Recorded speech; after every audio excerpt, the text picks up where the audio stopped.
In the previous video, we discussed how Athens began its rise as a world power. No individual contributed more to this transformation than Themistocles, the dominant Athenian statesman from the 480s to 471 BCE. Themistocles recognized that for Athens to prosper through trade, it needed a strong navy.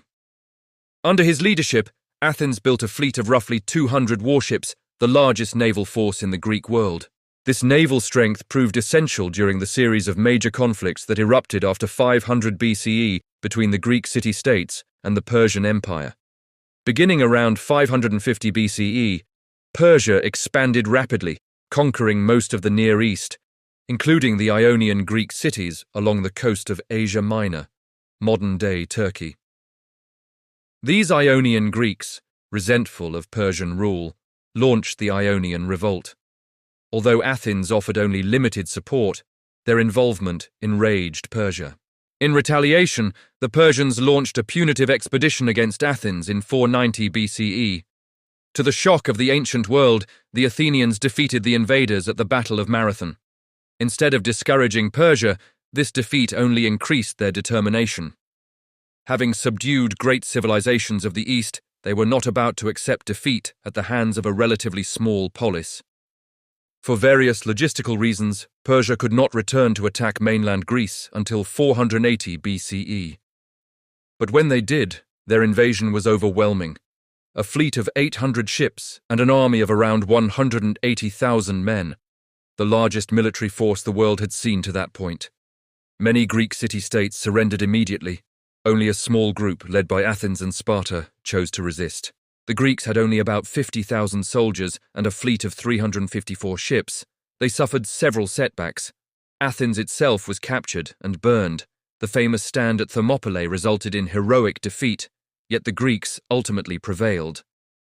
In 480 BCE, the Persian navy was decisively defeated at the Battle of Salamis, fought in the waters off Attica. The next year, the Persian land forces were defeated by the Spartans at Plataea. The growth of Greece followed an unusual pattern.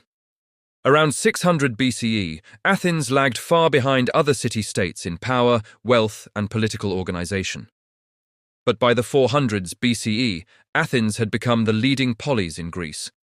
Its earlier economic and political problems were gradually addressed through an increasing emphasis on trade and the development of a democratic government.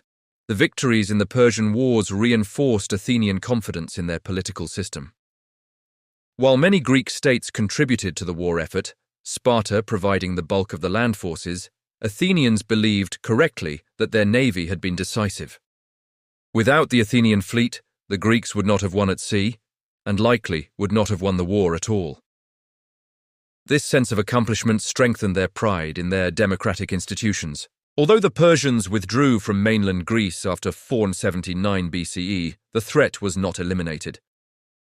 Persia still controlled the Ionian Greek cities across the Aegean, and from those bases they could launch another invasion at any time. To prevent this, many Greek states agreed in the winter of 478-477 BCE to form a new defensive alliance. The alliance was centered on the island of Delos, giving rise to the name Delian League. Its purpose was to continue the war against Persia until all Persian influence in the Aegean had been removed. Most members came from the Aegean islands and northern Greek cities. Sparta, reluctant to commit its land forces to long-range operations, declined to join. Other Peloponnesian League members followed Sparta's lead. The Delian League functioned similarly to a modern mutual defense alliance. Each member contributed according to its capabilities. Larger states supplied ships and troops, while smaller states paid money to support the war effort. Delegates met annually to decide strategy. Because Athens possessed the largest fleet, it naturally assumed leadership of the alliance. It also managed the collection and distribution of funds. The League proved highly successful. By around 450 BCE, all Ionian cities in Asia Minor had been liberated from Persian control. As these cities regained their independence, they joined the League, expanding its influence and further enhancing Athenian power. As the Delian League grew, Athens's prestige and influence grew with it. The strengthening of Athenian foreign policy was accompanied by major advances in internal organization, cultural life, and prosperity. The individual who would guide Athens to the height of its power was Pericles, under whom Athens entered its golden age.